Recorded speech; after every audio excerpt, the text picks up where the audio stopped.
Hello students, welcome to our channel degree platform. Degree platform पर आपका फिर एक बार स्वागत है। तो अब काफ़ी दिनों बाद मुलाकात हो रही है आप सभी स्टूडेंट्स से, और मैं बता देना चाहता हूं कि हमारे चैनल पर अपडेट कुछ किसी पर्सनल रीजन्स की वजह से नहीं आ पा रही थी। आपके कई एग्ज़ाम्स भी निकल गए, लेकिन ऐसे में हम पीछे नहीं रहेंगे। जो आपसे वादा किया था वो पूरा करेंगे। 17 जून को जो आपका एग्ज़ाम है वो है BCOE, सॉरी एक बार मैं ड्रॉप कर लेता हूँ, BCOE 144 office management and secretarial practice. B Com जी के सेकेंड ईयर का ये सब्जेक्ट कोड, शायद थर्ड ईयर का ये सब्जेक्ट कोड है, कंफर्म नहीं है, थोड़ा कंफर्म कर लेना। लेकिन जिस किसी का भी एग्ज़ाम 17 जून को BCOE 144 का है, उसके लिए हम आपके लिए लेकर आ गए हैं धमाकेदार क्वेश्चंस। यह क्वेश्चंस वो क्वेश्चंस होंगे जिनसे आपका पूरा पेपर डिज़ाइन होगा।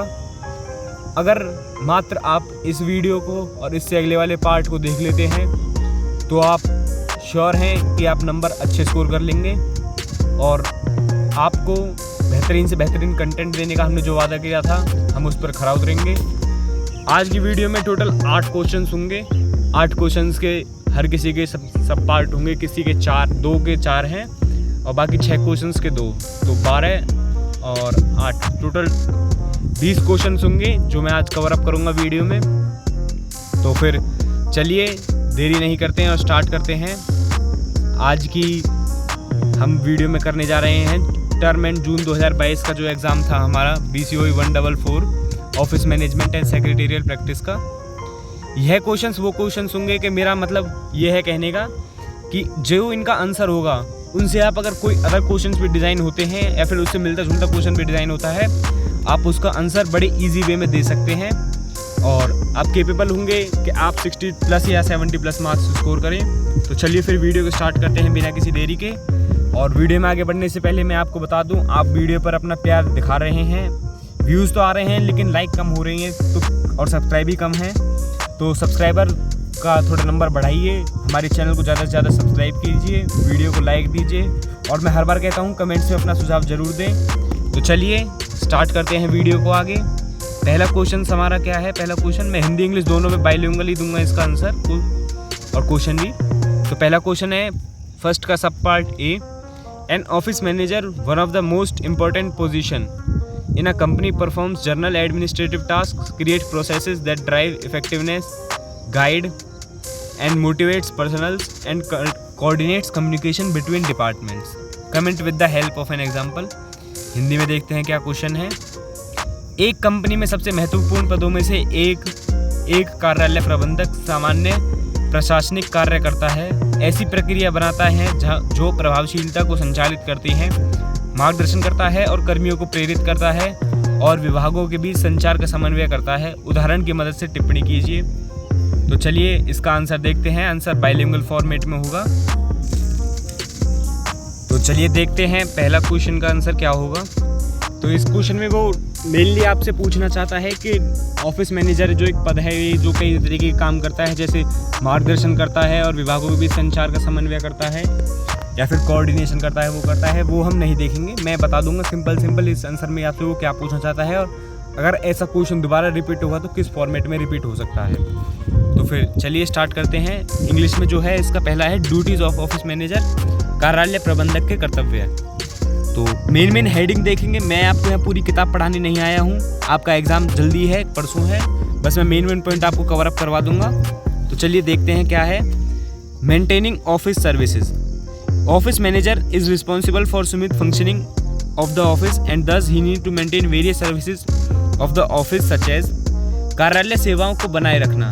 कार्यालय प्रबंधक कार्यालय को सुचारू संचालन के लिए जिम्मेदार होता है, और इस प्रकार उसे कार्यालय की विभिन्न सेवाओं को बनाए रखने की आवश्यकता होती है, जैसे कार्यालय संचालन और प्रक्रियाओं का उचित संगठन, proper organisation of the office operations and procedures, वेतन की तैयारी, प्रिपेयरिंग ऑफ पेरोल यानी कि सैलरी देना किसी को, और ऐसे कई पॉइंट हैं जैसे कंट्रोलिंग ऑफ ऑफिस कोरस्पॉन्डेंस, कार्यालय पत्राचार का नियंत्रण, इनबाउंड आउटबाउंड। ये ऐसे कई पॉइंट हैं जो आप इसमें देख सकते हैं। मेन आपको इसको पॉइंटों को अगर याद कर लें और इसमें थोड़ा बना कर करते तो आप क्वेश्चन करने के एबल होंगे। दूसरा क्या है, providing past reference. It is the duty of office manager to define and establish various procedure of proper maintenance of office records. These procedures include defining procedures regarding how to retain, protect, retrieve, transpose and dispose of office records। यानी कि past preference जैसे कोई company के record, पुराने records, accounts के record या फिर sales के रिकॉर्ड, रेवेन्यू के रिकॉर्ड, परचेज के, सेल्स के, ऐसे रिकॉर्ड्स को मेंटेन करना जो ऑफिस से रिलेटेड हैं। पास्ट प्रेफरेंस यानी कि भूतकाल में पिछले संदर्भ को बचा कर रखना, ये इसमें कहना चाहता है। तीसरा क्या है, मेंटेनिंग ऑफिस एफिशिएंसी, कार्यालय दक्षता बनाए रखना कि एक ऑफिस कितनी प्रोडक्टिव है, उसकी क्या प्रोडक्शन है, उसको बनाए रखना। Designing and implementation of office policies, कार्यालय नीतियों का डिज़ाइन करना, कार्यान्वयन करना, ये आप समझ गए होंगे। एम्प्लॉय शेड्यूलिंग ऑन असाइनमेंट, यानी कि नियमित तौर पर कर्मचारियों को नियुक्त करना और ज़्यादा होने पर उनकी संख्या को बनाए रखना, ये सारे काम।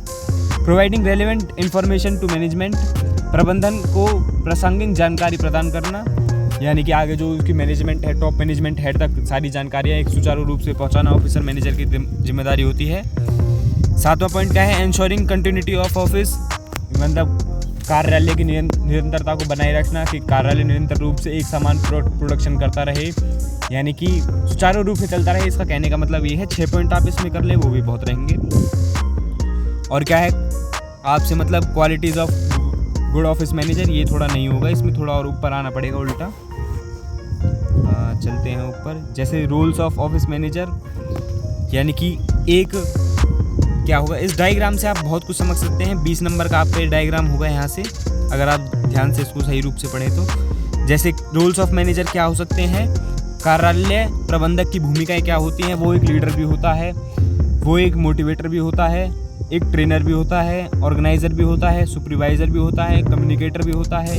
ये बोले तो नेता, प्रेरक, ट्रेनर, आयोजक, पर्यवेक्षक, संप्रेषक, डेलीगेटर और इवेल्युएटर होता है, वो एक इंफॉर्मेशन डिसिमिनेटर होता है, स्पोक्स पर्सन होता है, यानी कि कई रोल जो उसके होते हैं। आप इन कारणों को उसकी ड्यूटी बता दें और उसके एक अच्छे मैनेजर, ऑफिस मैनेजर की क्या क्वालिटीज़ होती हैं उसको बता दें और उसके भूमिकाओं को बता दें, आपका आंसर कंप्लीट हो जाएगा। 6 पॉइंट हर किसी में से लें या फिर 3 पॉइंट या 4 पॉइंट भी लें तो आपका ये आंसर कंप्लीट हो जाता है।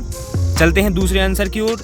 मैं समझ सकता हूँ आपका यहाँ पर एक आंसर कंप्लीट हो गया है। यहाँ से अगर आपके पास 3 क्वेश्चन बन सकते हैं, एक तो duties of a office manager, roles of a office manager और एक good qualities that makes a good office manager. Hindi में बोले तो कार्यालय प्रबंधक की भूमिकाएं, कार्यालय प्रबंधक के कर्तव्य और एक अच्छे मैनेजर की अच्छी भूमिकाएं क्या हो सकती हैं, कुछ ऐसे करके होगा। हिंदी में आप देख लेना एक बार। आपके 3 क्वेश्चंस मैंने एक क्वेश्चन में से तैयार करवा दिए हैं। आप चाहें तो तीनों में से एक पॉइंट लेकर इस क्वेश्चन का आंसर दे सकते हैं अगर ये डिट्टो क्वेश्चन आपके पेपर में मिलता है। चलिए दूसरे क्वेश्चन की तरफ चलते हैं। तो चलिए स्टूडेंट्स, सेकंड क्वेश्चन की तरफ चलते हैं। क्या कहता है, explain the preparation and conduct of A meetings, यानी कि बैठक की तैयारी और संचालन की व्याख्या कीजिए। बहुत ईजी क्वेश्चन है। मीटिंग जो आप जनरल सेंस में यूज़ करते हैं वही है। चलते हैं इसके आंसर की तरफ, देखते हैं क्या है। एक बार मैं फिर पढ़ देता हूँ क्वेश्चन को। Explain the preparation and conduct of meetings, बैठक की तैयारी और संचालन की व्याख्या कीजिए। चलते हैं इसके आंसर की ओर। चलिए देखते हैं आंसर। क्वेश्चन था हमारी बैठक की तैयारी और संचालन की व्याख्या कीजिए, यानी कि कंडक्ट ऑफ ए मीटिंग क्या होता है, उसकी डिटेल थोड़ी इन्फॉर्मेशन दीजिए। To be well organised a meeting needs advanced preparation which have to be undertaken by the secretary or any other person responsible for calling the meeting. Any slip in the preparation for a meeting is bound to result in confusion and disturbance. All the formalities regarding notice, agenda and other matters should be complied with as prescribed under the rules. यानी कि कुछ किसी सुव्यवस्थित सभा के लिए पहले से तैयारी करना, सभा से यानी कि बैठक की तैयारी करनी होती है। इस संबंध में तैयारी सचिव या किसी ऐसे व्यक्ति को करनी होती है जिस पर सभा बुलाने का दायित्व हो, यानी कि जो हमारा हेड ऑफ द मीटिंग होगा, जैसे कोई सेक्रेटरी या फिर कोई चेयरपर्सन, उसके कंधों पर ये जिम्मेदारी होगी कि एक सुव्यवस्थित ढंग से मीटिंग को ऑर्गेनाइज करा जाए, यानी कि सभा को बैठाया जाए। उसके लिए कुछ प्रोसीजर्स होते हैं। जैसे पहला प्रोसीजर क्या होगा, हम डायरेक्ट प्रोसीजर पर चलते हैं, वो है नोटिस। यानी कि notice is a meeting of a meeting is an invitation to the members to attend it on the specified day, यानी कि time and place as well as intimation of the business to be transacted। यानी कि notice में भेजा जाएगा। Notice में कुछ ऐसी डिटेल्स होंगी जैसे किस टाइम पर कितना कब कितने लोगों को मीटिंग में पहुंचना है, जिन जिन व्यक्तियों के लिए वो मीटिंग ऑर्गेनाइज होगी उन व्यक्तियों को इस समय और इस टाइम पर पहुंचना होगा, ऐसा कुछ नोटिस होगा। और उसमें मीटिंग रिलेटेड सारी डिटेल होंगी। आपको मैं अगर किताबी भाषा में ना समझाऊं तो ये होगा। Form of notice of a public meeting is usually given by any advertisement in the newspaper और बाय ए पोस्टर और अ लीफलेट। यानी कि नोटिस किसी भी फॉर्म में दिया जा सकता है, जैसे अखबार में दे सकते हैं, एडवर्टाइजमेंट करवा सकते हैं। अगर प्राइवेट मीटिंग है तो उसके लिए वो हम अपना कोई पर्सनल मैसेज उनको कर सकते हैं, मेल कर सकते हैं, मैसेजेस कर सकते हैं, अदर कुछ। और तीसरा पॉइंट इसमें क्या कहता है, कंटेंट्स ऑफ ए नोटिस, यानी कि नोटिस में क्या क्या कंटेंट होंगे और there should be followed by a law specifically, ऐसा कुछ होगा। Length of a time of a notice, यानी कि नोटिस 7 दिनों पहले या फिर 8 दिन पहले जब भी उससे दिया जाएगा तो वो नोटिस अभी तक वैलिड होगा। और who should issue the notice, जिस व्यक्ति पर मीटिंग ऑर्गेनाइज करने का दायित्व है या फिर उससे नीचे जिसको वो पावर है नोटिस जारी करने की, वो नोटिस को जारी करेगा। हुम टू इशू नोटिस, पता है नोटिस किसके लिए जारी होता है, जो मेंबर्स उस मीटिंग को अटेंड करेंगे उसके लिए। और means of A communication of a notice, यानी कि एक तरीके से फॉर्म्स उसकी किस किस फॉर्म में वो हो सकता है। Notice of an urgent meeting, या फिर किसी कारणों से या किसी कारणवश जब मीटिंग को रद्द करना पड़ता है उसके लिए भी एक नोटिस जारी करना होगा। Withdrawal of a notice, notice को वापस लेना होगा जब कुछ गलती होगी उसमें। Rectification of an irregular notice, यानी कि अगर कोई नोटिस गलत जारी होगा तो उसके लिए दूसरा नोटिस रेक्टिफाइड नोटिस जारी करके उसको दूर किया जा सकता है, इनवैलिड नोटिस। और ये कई चीज़ें होंगी। नोटिस भेजकर उसमें एजेंडा डिस्क्राइब कर अपना सब चीज़ डिस्क्राइब कर ये हमको पता चल जाएगा। प्रिपरेशन ऑफ एजेंडा, यानी कि घोषणा पत्र होता है जिसमें मीटिंग से रिलेटेड टॉपिक होते हैं, जिसमें क्या मीटिंग में डिस्कस होना है, किसके ऊपर डिबेट होनी है, क्या होगा। रूटीन आइटम्स, जो हम मीटिंग ऑर्गेनाइज करने के लिए करते हैं एजेंडा में, वो है रूटीन आइटम, जैसे कि election of a chairman, reading out of the notice of convening the meeting, chairman speech और any other routine item. Special items, इसमें कुछ ऐसी चीज़ें होंगी जो स्पेशली मीटिंग के लिए होती हैं, जैसे किसी स्पेसिफिक मीटिंग होगी उसके लिए जो पॉइंट्स होंगे वो होंगे उस नोटिस में, और कुछ ऐसा होगा। बस इतना ही है इसमें। रोल ऑफ सेक्रेटरी, ये शायद अलग क्वेश्चन है। तो आपका ये 2 क्वेश्चन तैयार हो गए हैं। चलते हैं तीसरे क्वेश्चन की तरफ, चलते हैं फिर स्टार्ट करते हैं। दूसरा क्वेश्चन क्या है, what do you mean by office, explain different types of offices. Hindi में जो क्वेश्चन है, कार्यालय से आप क्या समझते हैं, विभिन्न प्रकार के कार्यालयों की व्याख्या कीजिए। चलते हैं इसके आंसर की तरफ। चलिए देखते हैं क्या कहना चाहता है। मीनिंग ऑफ ए ऑफिस, यानी कि कार्यालय का अर्थ इंग्लिश में। The English word office first come into light in 1395 which alluded to a place where business is executed. However, the word has more established roots. Office word is taken from the Latin word officium, which didn't guarantee to allude to a particular spot but instead a department in the feeling of staff, or on the other hand, the more theoretical significance of a formal position. In layman terms, an office is a workplace where people are engaged in assigned tasks in a hierarchical manner to fulfillment of the organization common objective and goals. अब जैसे ही मैं इसका Hindi meaning पढ़ूंगा आपको clear हो जाएगा ये office का क्या अर्थ है। अंग्रेजी शब्द ऑफिस पहली बार 1395 में प्रकाश है, जिसका अर्थ है एक ऐसी जगह जहाँ पर व्यापार किया जाता है। बस यही एक लाइन आपको क्लियर कर देगी। एक वह जगह या फिर एक वह स्थान जहाँ पर बिजनेस यानी कि व्यापार से रिलेटेड सभी क्रियाएं और व्यापार को किया जाता है, वह ऑफिस कहलाती है। अब आप इसमें समझदार हैं, 4 से 5 लाइन और ऐड करके बढ़िया आंसर आप तैयार कर सकते हैं मीनिंग ऑफ ऑफिस में। एक हायरार्किकल मैनर, यानी कि बड़े से छोटे अधिकारी के रूप में या फिर छोटे से बड़े अधिकारी के रूप में कार्य होता है। पहले छोटे अधिकारी प्रोडक्शन का काम करते हैं, फिर आदमी मैन्युफैक्चरिंग का काम करते हैं, फिर कुछ आदमी उसको पैकेजिंग का काम करते हैं, फिर कुछ आदमी उसको ट्रांसपोर्ट करते हैं, फिर कुछ उसको सेल करते हैं। ऐसे करके एक हायरार्किकल मैनर में काम होता है। ये सब ऑफिस में किया जाता है और ये बिजनेस टर्म होती है। आप समझ गए हैं क्या है। अब देख लेते हैं कार्यालय कितने प्रकार के होते हैं। थोड़ा नीचे आएंगे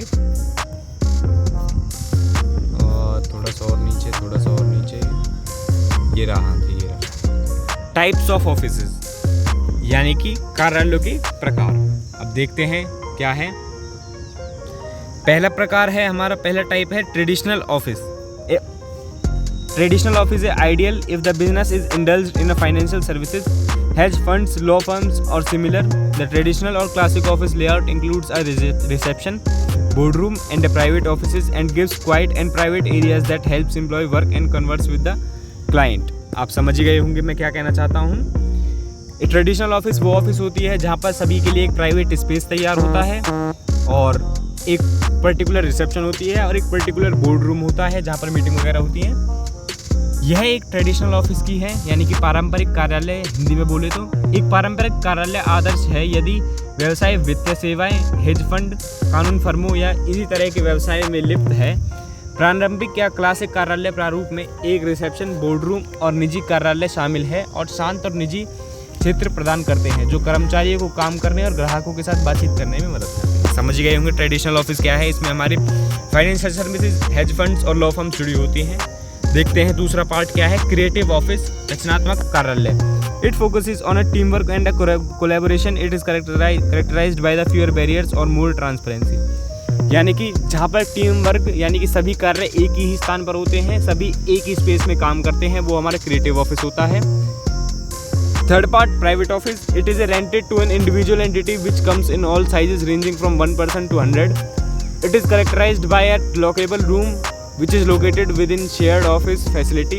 It provides a quiet, secure and confidential space to work and allows one to join in the wider professional community। यानी कि निजी कार्यालय यह एक व्यक्तिगत इकाई है जो किराए पर दिया जाता है, जो एक व्यक्ति से लेकर 100 तक के सभी आकारों में आती है यदि यह एक लॉक करने के योग्य कमरे में विशेषता है और जो एक साझा कार्यालय सुविधा के भीतर स्थित है। आप समझ गए होंगे प्राइवेट ऑफिस क्या है। कोवर्किंग ऑफिस यानी कि it is one of the most flexible and favored types of office which allows one to work alongside other business in an open communal office। यानी कि सह कार्य कार्यालय यह सबसे लचीले और पसंदीदा प्रकार के कार्यालय में से एक है जो एक खुले सांप्रदायिक कार्यालय में अनेक व्यवसायों के साथ काम करने की अनुमति देता है।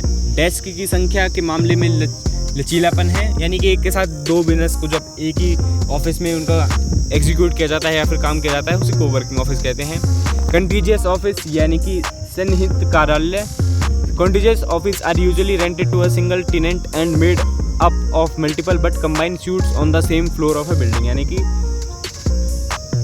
सन्निहित कार्यालय आमतौर पर एक किराएदार को किराए पर दिए जाते हैं और एक इमारत के ही तल पर लेकिन कई संयुक्त सूट्स से बने होते हैं। समझ गए होंगे क्या होगा। ऐसे ही 7वां पॉइंट है एग्जीक्यूटिव सूट्स, एंटरप्राइज सूट। ये थोड़ा पढ़ने की चीज़ है और सबलेट आप इनको पढ़ लें, एक बार रिवाइज कर लें, आपका दूसरे क्वेश्चन का सब पार्ट ए खत्म होता है।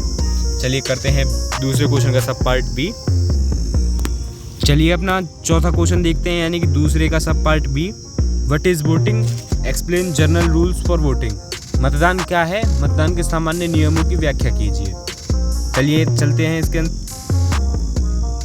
चलिए वोटिंग के बारे में देखते हैं। Every motion which is introduce and debated in a meeting should reach its logical conclusion either carried for fall. To determine fate, the chairman of a meeting seeks the opinion of the house. This is known as ascertaining the sense of meeting. As the mind of majority members make the sense of the house by acclamation, that is by clapping. यानी कि मतदान आप सभी को पता है मतदान क्या होता है। जब भी हम किसी नेता को चुनते हैं, एग्जाम्पल के तौर पर मैं बताऊं तो जब भी हम किसी नेता को चुनते हैं, जैसे आप चाहें तो आप अपने क्षेत्र के किसी विधायक को चुनना चाहते हैं, वो कोई भी हो, यानी कि एग्जाम्पल मान लेते हैं उनका नाम पंकज है, आपको पंकज को चुनना है तो पंकज पर आप वोट करेंगे, अपना मत देंगे, यानी कि अपना सुझाव देना, अपना ओपिनियन देना मीटिंग में। अगर आप मीटिंग के मेथड में देखते हैं, इसमें ज़्यादा कुछ है नहीं, डेफिनेशन आप बनाकर लिख सकते हैं। अब देखते हैं method of voting. General rules जिसको बोलते हैं हम, क्या हो सकते हैं वो, voice vote, show off hands, standing vote, division, ballot या पोल। मैं इस क्वेश्चन को आपको बताऊं, कुछ ज़्यादा इसमें डीपली जाने की ज़रूरत है नहीं। इस क्वेश्चन में वॉइस वोट यानी कि जैसे 2 मत रखे जा सकते हैं, आप किसी बात से सहमत है तो हाँ बोलिए, किसी बात से सहमत नहीं है तो ना बोलिए। शो ऑफ हैंड्स, अगर आप बात की सहमति की ओर झुकाव चाहते हैं तो अपने हाथ खड़े कीजिए तो और हाथ बैठा लीजिए, ऐसा कुछ कर जो होता है, जो हम बचपन में भी करते थे, वो शो ऑफ हैंड्स होता है। स्टैंडिंग वोट, अपनी सीट पर खड़े हो जाएं, जो इस बात से सहमत है, जो इस बात से नहीं है वो बैठ जाएं। डिवीजन यानी कि मत विभाजन, यानी कि ये वाले व्यक्ति जो इस बात से सहमत हैं वो एक तरफ हो जाएं और जो व्यक्ति इस बात से सहमत नहीं है वो दूसरी तरफ हो जाएं। यानी कि गुप्त मतदान यानी कि बैलेट, अगर आप अपना नाम भी नहीं आना देना चाहते और अपना मत भी देना चाहते हैं, वहाँ पर होता है गुप्त मतदान, जहाँ पर जैसे किसी बक्से में पर्चे डालकर जो एक वो होता है। पोल यानी कि मतांकन, एंड में उसका रिजल्ट होता है कि कैलकुलेशन ऑफ द, किसी भी डिवीजन से आप किसी मेथड से आपने वोट करा हो उसका कैलकुलेशन वोटिंग होता है। तो क्वेश्चन में कुछ ज़्यादा है नहीं, चलते हैं अपने पाँचवें क्वेश्चन की तरफ, यानी कि तीसरे का सब पार्ट ए। चलिए मिलते हैं तीसरे क्वेश्चन में। तीसरे क्वेश्चन का सब पार्ट ए यानी कि हमारा पाँचवा question, what do you mean by consumables and stock register. 10 number का क्वेश्चन है, इजी वे में समझा दूंगा, आप समझ जाएंगे क्या होता है ये। इसको मैं हिंदी में समझाऊंगा, हिंदी में थोड़ा इजी पड़ेगा, लेकिन आप चाहोगे कि इंग्लिश में भी, तो इंग्लिश में भी स्टार्ट करते हैं। पहले इंग्लिश में ही स्टार्ट करते हैं। Consumables stock register. Stock register is a database that a company keeps track of the history of its stock offerings. The database provides extensive information on the company's stock and is used to keep track of the company's shareholder. Maintaining an accurate and full stock register is crucial for publicly listed firms to guarantee that the company has correct information about its share and shareholders at all times. यानी कि एक stock register एक database है जो एक company अपने stock प्रसाद के इतिहास का ट्रैक रखती है। यह डेटाबेस कंपनी के स्टॉक पर व्यापक जानकारी प्रदान करता है। इसका उपयोग कंपनी के शेयर धारकों पर नज़र रखने के लिए किया जाता है। जैसे आपने सुना होगा, कोई भी पब्लिक लिस्टेड कंपनी जिसका IPO है, जो स्टॉक मार्केट में रजिस्टर्ड है, उसके कई शेयर होल्डर्स होते हैं, कई स्टॉक धारक होते हैं। उनका एक प्रॉपर रिकॉर्ड रखना। अब सभी स्टॉक धारक जो हैं वो कंपनी के मालिक भी होते हैं, तो उन पर नज़र रखना और उनकी हरकतों का प्रॉपर नियमित रूप से आंकलन करना स्टॉक रजिस्टर की मदद से किया जाता है। यह एक पब्लिकली रजिस्टर्ड कंपनी के लिए बहुत ही महत्वपूर्ण हो जाता है। और the stock register contains information regarding stock offerings, buybacks and retirements and allowing the firms to know how many shares are outstanding at any particular moment. The record for each share held by a shareholder has a unique number to identify the share as well as information about the owner such as name, address and par value of the share at the time। आप समझ ही गए होंगे मैं क्या कहना चाहता हूँ। Stock register में स्टॉक की पेशकश, बायबैक और सेवानिवृत्ति के बारे में जानकारी होती है, जिससे फर्म को यह पता चलता है कि किसी विशेष क्षण में कितने शेयर बकाया हैं। शेयर धारक द्वारा रखे गए प्रत्येक शेयर के रिकॉर्ड में शेयर की पहचान करने के लिए एक अद्वितीय संख्या होती है। साथ ही मालिक के बारे में जानकारी जैसे नाम, पता और शेयर के बराबर मूल्य का अधिग्रहण किया जाता है। स्टॉक जारी और अधिग्रहित किए जाने की तारीखों का विवरण भी स्टॉक रजिस्टर में निहित है, जिससे निगम को समय के साथ अपने शेयरों को ट्रैक करने की अनुमति मिलती है। समझ ही गए होंगे मैं क्या कहना चाहता हूँ। क्वेश्चन बहुत ही ईजी था। स्टॉक रजिस्टर क्या होता है, जिसमें स्टॉक होल्डर या फिर शेयर होल्डर्स के प्रॉपर रिकॉर्ड करा जाए, उनका नाम, एड्रेस और सब चीज़ें रखा जाए, उसको कंज्यूमेबल स्टॉक रजिस्टर कहते हैं। चलते हैं तीसरे क्वेश्चन के बी पार्ट पर। चलिए देखते हैं तीसरे क्वेश्चन का sub part B. What is office stationery, explain various types of stationery used in an office. Office stationery यानी कि हिंदी में क्वेश्चन देखें, ऑफिस स्टेशनरी क्या है, कार्यालय में प्रयुक्त होने वाली विभिन्न प्रकार की स्टेशनरी की व्याख्या कीजिए। अब मैं इस क्वेश्चन को जितनी जल्दी ख़त्म करूँगा, आपको उतनी ही जल्दी अपने एग्ज़ाम में करना है। देखिएगा कैसे कितनी जल्दी मैं इसका उत्तर आपके सामने रखता हूँ। चलिए उत्तर देखते हैं, ऑफिस स्टेशनरी क्या है। बहुत ही अच्छा उत्तर होगा इसके लिए, आपके लिए। देखते हैं, office stationery is used for day to day administrative work in every office whether big और small. It includes the basic tool and utilities which one needs to perform the task to writing or any other office item such as notepads, papers, visiting cards etc। यानी कि कार्यालय stationery का उपयोग हर कार्यालय में दिन प्रतिदिन की प्रशासनिक कार्य के लिए किया जाता है, चाहे वह बड़ा या छोटा। इसमें बुनियादी उपकरण और उपयोगिताएं शामिल हैं जिन्हें लिखने के कार्य या किसी अन्य कार्यालय की वस्तुओं की जैसे नोटपैड, पेपर, विजिटिंग कार्ड आदि के करने की आवश्यकता होती है। समझ ही गए होंगे क्या होता है ऑफिस स्टेशनरी। अब मैं आपको इसका उत्तर दिखाऊंगा, सुनाऊंगा नहीं। देखते ही आप उत्तर समझ जाएंगे कि मैं क्या कहना चाहता हूँ। देखिए इसका उत्तर ये है ऑफिस स्टेशनरी, और ये है ऑफिस स्टेशनरी के प्रकार। यानी कि ये हमारी ऑफिस स्टेशनरी है। Stapler, scissors, marker, stamp, pencil, paper आदि ये सब हमारी ऑफिस स्टेशनरी होती है। अगर आप प्रकार जानना चाहते हैं तो मैं आपको प्रकार भी दिखा देता हूँ एक बार, कितने प्रकार के होते हैं।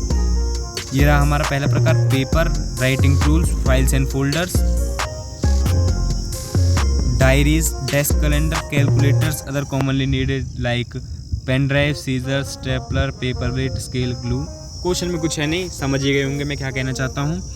आपके तीसरे क्वेश्चन का सब पार्ट बी भी खत्म होता है, 6 क्वेश्चन पूरे होते हैं।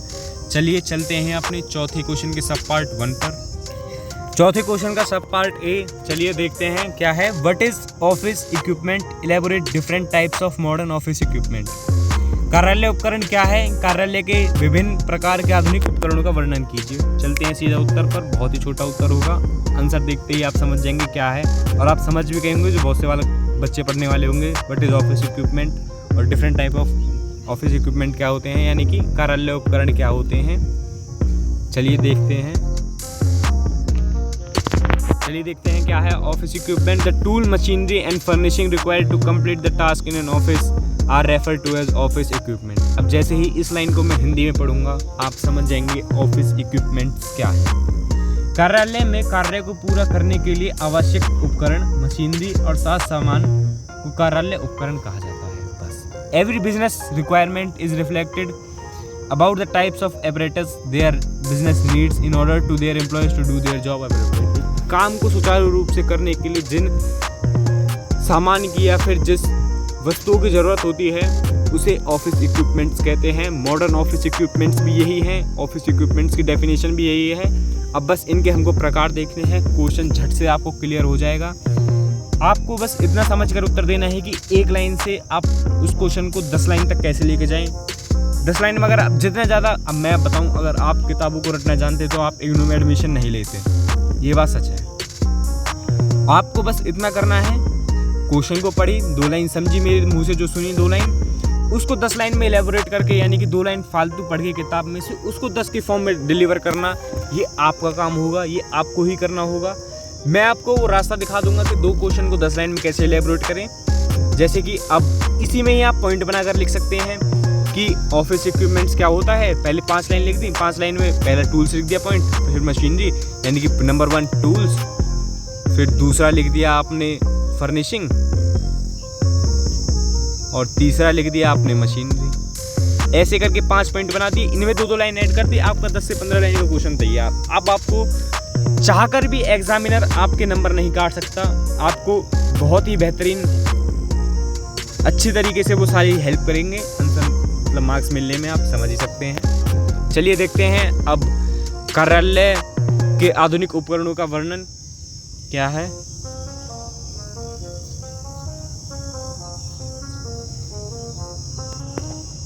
ये रहे, देखते हैं। Modern office equipments include ergonomic furniture यानी कि फर्नीचर, मल्टी फंक्शनल स्पेसेस यानी कि जगह, इंटीग्रेटेड टेक्नोलॉजी यानी कि एकीकरण प्रौद्योगिकी यानी कि computers, laptops, any other things. Integrated technology हो चुकी, कोलैबोरेटिव एनवायरनमेंट यानी कि सहयोगात्मक वातावरण, सभी एक साथ काम करें। ओपन स्पेसेस यानी कि खुली जगह, रिक्रिएशन एंड रेस्ट एरियाज यानी कि मनोरंजन एंड विश्राम क्षेत्र, प्रकाश और डेकोरेटिव मोटिवेशन। समझ गए होंगे क्या है इसमें। चलिए चलते हैं अपने नेक्स्ट क्वेश्चन पर। इसी क्वेश्चन को आपको बनाकर लिखना है। चौथे क्वेश्चन का दूसरा पार्ट है डाक का महत्व क्या है। ये आज की वीडियो का लास्ट क्वेश्चन भी होगा हमारे, यानी कि इंग्लिश में इस क्वेश्चन को देखें तो क्या कहना चाहता है। चलिए चलते हैं क्वेश्चन की, चलिए देखते हैं आज की वीडियो का लास्ट क्वेश्चन। हमारे आज 8 क्वेश्चन कंप्लीट हो जाएंगे इस वीडियो में, जैसा कि आपको कहा था 8 क्वेश्चन कंप्लीट करेंगे, यानी कि हर क्वेश्चन के 2 सब पार्ट हैं, 4 यानी कि 4 गुणा 2 8 क्वेश्चन आपके कंप्लीट। 8 क्वेश्चन आपको झटके के साथ कल सुबह ही मिल जाएंगे नई वीडियो के साथ, और ये वीडियो शायद आज आपको थोड़ी देर रात तक उपलब्ध हो। इस वीडियो को ज़रूर देखिएगा, मैं गारंटी देता हूँ आप अच्छा स्कोर कर पाएंगे। चलिए चलते हैं क्वेश्चन पर। What is the importance of mail, explain the mailing procedures, यानी कि डाक का क्या महत्व है, डाक भेजने की प्रक्रियाओं को समझाइए। चलिए चलते हैं सीधा उत्तर पे। चलिए देखते हैं meaning and importance of mail. Mail आप समझ गए होंगे, जो आपकी जीमेल होती है। मेल यानी कि sending and receiving of written communication of various types in an organization is termed as mail. It is an integral part of administrative work in every office. Each and every mail received in the organization should get due to attention and attended to the earliest opportunity. Efficient and effective handling of the office mail is important for sustenance and the growth of all business activities. Importance of mail is imperative due to the following reasons. यानी कि किसी संगठन में विभिन्न प्रकार के लिखित संचार को भेजना और प्राप्त करना मेल कहलाता है, यानी कि रिटन फॉर्म में जो भी हमारे कम्युनिकेशन का सोर्स हो, रिटन फॉर्म में जो ऑनलाइन या ऑफलाइन मोड में हो, वह मेल कहलाता है। ये मेल हमारे लिए कैसे कैसे इम्पोर्टेंट है। फैसिलिटेट्स कम्युनिकेशन, संचार में सुगम बनाता है। क्रिएट एंड मेंटेन रिलेशनशिप, संबंध बनाए और बनाए रखने की मदद करता है। परमानेंट रिकॉर्ड यानी कि स्थायी रिकॉर्ड होता है। Serve as sequence of events, घटनाओं के अनुक्रम के रूप में कार्य करे। और ब्रांड एम्बेसडर होता है। बस अब चलिए देखते हैं और क्वेश्चन क्या कहता है। डाक भेजने की प्रक्रिया को समझाइए, यानी कि प्रोसीजर ऑफ मेल क्या होगा। चलिए चलते हैं सीधे प्रोसीजर ऑफ मेल पे। ये है थोड़ा अलग,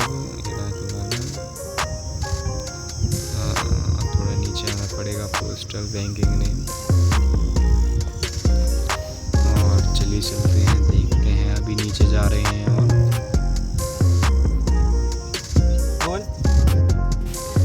तो प्रोसीजर्स ऑफ मेल का मैंने क्वेश्चन देखा, इसमें उसका आंसर है नहीं हमारी यूनिट्स में। तो प्रोसीजर्स ऑफ मेल्स क्या होंगे मैं आपको ओरली समझा देता हूँ। प्रोसीजर्स ऑफ मेल यानी कि पहले एक मेल को तैयार करना, मेल कौन भेजेगा इसका निर्धारण करना, मेल किसके लिए जाएगी इसका निर्धारण करना, मेल का माध्यम क्या होगा, ऑनलाइन या ऑफलाइन, और कई चीज़ें हो सकती हैं मेल के प्रोसीजर्स में जो आप इच्छा अनुसार अपने क्वेश्चन में डिलीवर कर सकते हैं। इग्नू का सर या जो मैम जो क्वेश्चन को चेक कर पेपर को चेक करती हैं वो ये नहीं जानते कि आप कौन हैं, आप कितना पढ़े हुए हैं, आपका बैकग्राउंड क्या है। अगर आपने अच्छा उत्तर दिया है तो आप अच्छे व्यक्ति के रूप में उनके सामने उभर कर आएंगे। आपको यही प्रस्तुत करना है और हमारी वीडियोज़ का यही माध्यम है कि कैसे आप आगे आएँ और अच्छे स्टूडेंट्स के रूप में थोड़ा दिखाएँ। अगर डिस्टेंस कॉलेज है इसका मतलब ये नहीं बिल्कुल पढ़ के ही नहीं जाएँ, पढ़ लें इतना कि हमारी वीडियो देख लें, आप एबल होंगे 60+ मार्क्स स्कोर करने में, यानी कि 1% बच्चों में आपका नाम होगा जो हाईएस्ट स्कोरिंग बच्चे होंगे। आप हमारी वीडियोस को देख लें, ये आपके लिए इनफ है। इग्नू के लिए कोई परफेक्ट प्लेटफॉर्म है नहीं यूट्यूब के सिनेरियोज़ में, और हम ये चाहते हैं कि आपको फ्री ऑफ कॉस्ट अच्छे से अच्छा कंटेंट मिले। कुछ दिन का भी ब्रेक हो गया था, मैं जहाँ समझ सकता हूँ, आपके एग्ज़ाम भी थे लाइनअप, पर कुछ पर्सनल रीजंस की वजह से हम वीडियो रिकॉर्ड नहीं कर पाए।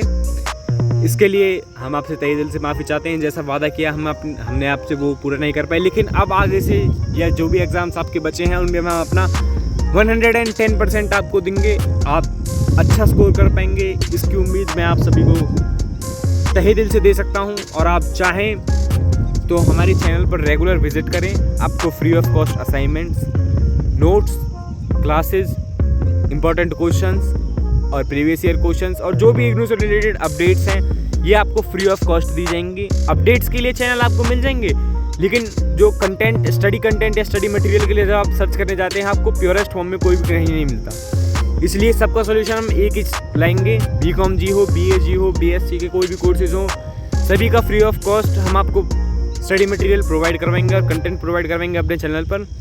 तो चैनल को ज़्यादा से ज़्यादा शेयर करें और सब्सक्राइब करें। वीडियो को जब भारी मात्रा में लाइक और शेयर करें, कमेंट में सुझाव दें और अपने सजेशन दें कि सर आप इस तरीके से हमारे लिए कुछ कंटेंट लेकर आइए, हम आपको प्रोवाइड करवाएंगे। तो चलिए फिर मिलते हैं नेक्स्ट वीडियो में। जल्दी आपको कल या फिर कल शाम तक आपको दूसरी वीडियो इस पार्ट की मिल जाएगी। ये थोड़ा देर रात तक आपको वीडियो मिल सकती है। तो चलिए फिर मिलते हैं नेक्स्ट वीडियो में। तब तक के लिए डिग्री प्लेटफॉर्म को लाइक, शेयर और सब्सक्राइब करें और कमेंट्स में अपना सजेशन दें, सुझाव दें। तो चलिए फिर मिलते हैं। जय हिंद, नमस्कार।